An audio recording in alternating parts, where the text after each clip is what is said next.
मारुतीचा जन्मवार आहे मंगळवार. खरं तर मारुतीचा वार आहे मंगळवार. शनिवार तो शनीपासून घेतलेला आहे. शनीला उलटा टांगला होता तेव्हापासून घेतला आहे. आणि या पवित्र पावन मंगलमय कालखंडामध्ये अण्णांच्या प्रथम पुण्यस्मरणाचं औचित्य साधून या कुटुंबियांनी या भागवताच्या कथेचं आयोजन केलेलं.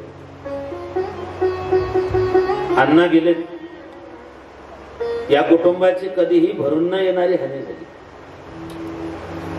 बापाला आधारवड म्हणतात, बापाला तीर्थस्वरूप म्हणतात, बापाला तीर्थरूप म्हणतात, तात म्हणतात, जनक म्हणतात, पिता म्हणतात. अनेक शब्दांनी बापाला गौरवान्वित केल्या गेले. माय गेली की माणूस अनाथ होतो आणि बाप गेला की माणूस पोरका होतो. आई गेल्याशिवाय आईची किंमत कळत नाही आणि बाप झाल्याशिवाय बापाची किंमत समजत नाही. आई गेली की आईची किंमत कळते ना आपण बाप झालो की आपल्याला आपल्या बापाची किंमत कळते. तोपर्यंत वेळ निघून गेलेली असते. अण्णांनी त्यांच्या आईवडिलांचं केलेला आदर सन्मान आजही बंगल्यावरती रामकृष्ण नाव आहे. आपल्या बापाने त्यांच्या वडिलांचा सन्मान केला म्हणून येथे लेकरं शिकवून शिकत नाहीत. नथिंग टीचर्स बेटर दॅन केल फॉर ऑब्झर्वेशन. इथे शिकवून शिकत नाही, पाहून शिकतात.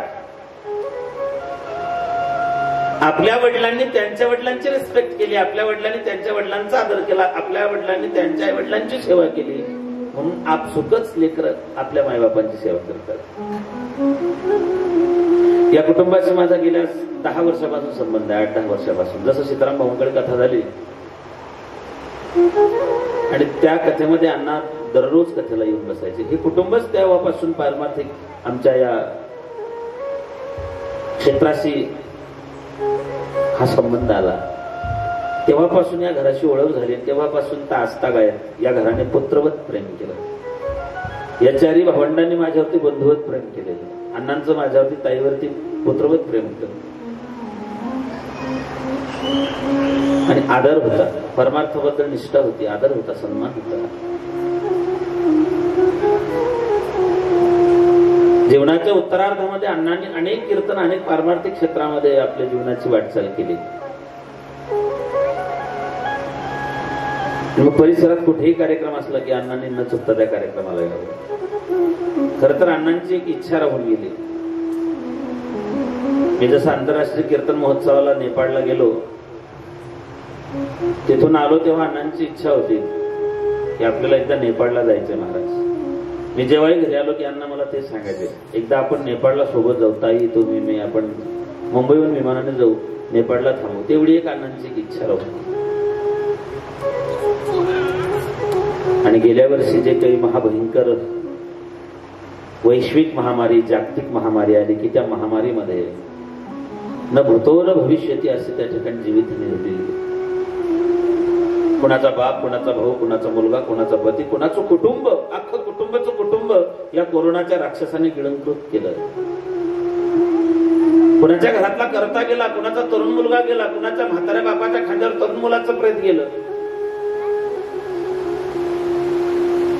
बाप पॉझिटिव्ह झाला तर मुलगा भेटायला गेला नाही, मुलगा पॉझिटिव्ह झाला तर बाप पाहायला गेला नाही, बायको आजारी पडली तर नवऱ्याला भेटता आलं नाही, पाहता आलं नाही. आमच्या दाजींच्या जीवनामध्ये तर असं एक घटना घडली की ताई गेल्या, त्यांना बरेच दिवस सांगितलंच नाही. असे कुटुंबाचे कुटुंब उद्ध्वस्त झाले.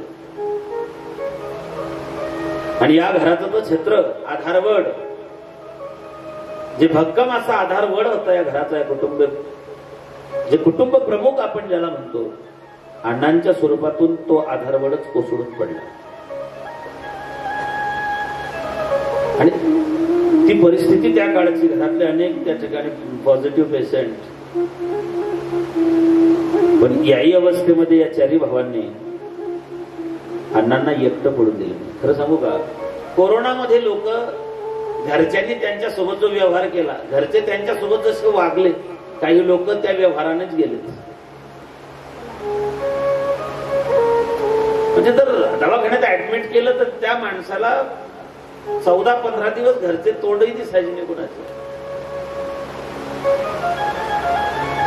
प्रभू रामचंद्र 14 वर्ष वनवासाला गेले तर भगवती जानकीला सोबत घेऊन गेले होते. इथे जर राम पॉझिटिव्ह झाला तर सीतेनं 14 दिवस त्याचं तोंड बी पाहिलं. काही ठिकाणची अशी अवस्था आहे की जर नवरा पॉझिटिव्ह असला तर बायकोने दरवाजाच्या खालून ताट लुटून दिलं.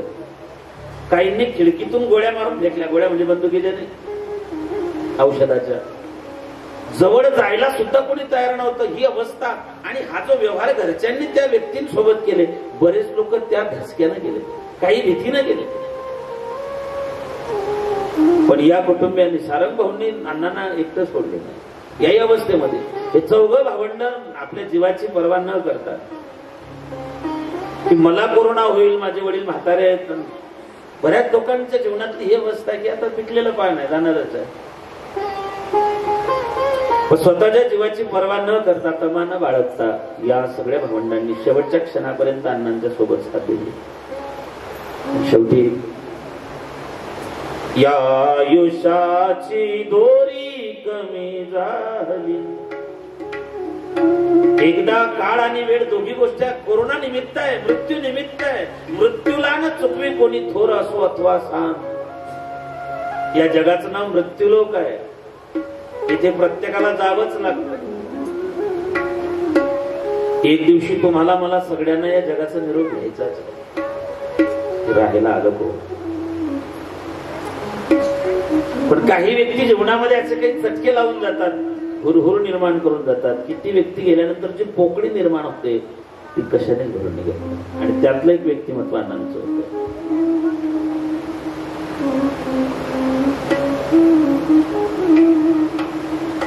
आणि म्हणून अण्णा गेले त्यावेळेस कुठली विधी करता आली नाही. अवस्था परिस्थिती तशी होती.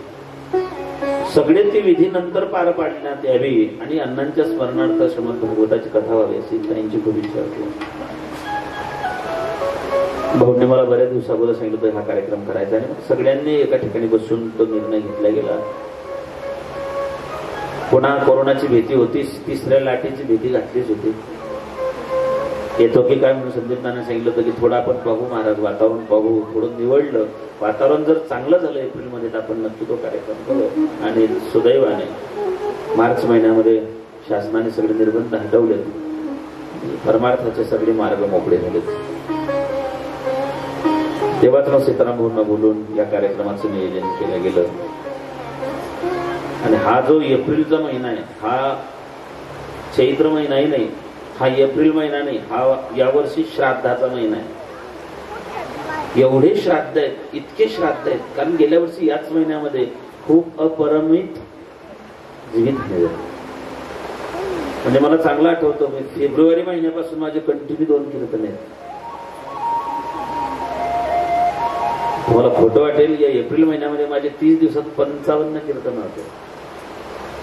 त्यातले या सोहळ्याकरता रात्रीचे 6 कीर्तन कॅन्सल केलेले आहेत. अजून दिवसाचे आहेत. एवढी हानी, एवढे श्राद्ध, एवढे पुण्यस्मरण या महिन्यामध्ये झालेले आहेत, होत आहेत. पुढे अजून काही दिवस आहेच. त्यात अण्णा आपल्याला सोडून गेलेत. आणि म्हणून सगळ्या भावंडांनी, सगळ्या कुटुंबियांनी, अंबादास नानांनी ठरवलं की हे सगळं नियोजन भागवताच्या माध्यमातून आपण पार करावं. जी विधी आपल्याला करता आली नाही ती या सप्ताहाच्या माध्यमातून, ती न्यूनता, ती कमतरता आपण भगवत नामचिंतन आणि हा नामयज्ञ, ज्ञानयज्ञ 7 दिवस आयोजित करून ती न्यूनता, ती कमतरता भरून काढली. आणि म्हणून या भागवताची संकल्पना या कुटुंबियांच्या अंतःकरणातून प्रकट झाली. आणि आजचा तो पवित्र पावन मंगलमय दिवस निवडला गेला. अण्णा खरंच भाग्यवान होते. हनुमान जयंतीच्या पौर्णिमेला हा कार्यक्रम सुरू होतोय. कारण योगायोग आहे. जर 23ला त्यांचं प्रथम पुण्य स्मरण येतं, तिथून पुढचे 8 दिवस, तिथून अगोदर 8 दिवस कथा सुरू करायची. म्हणजे 8व्या दिवशी पुण्य स्मरण.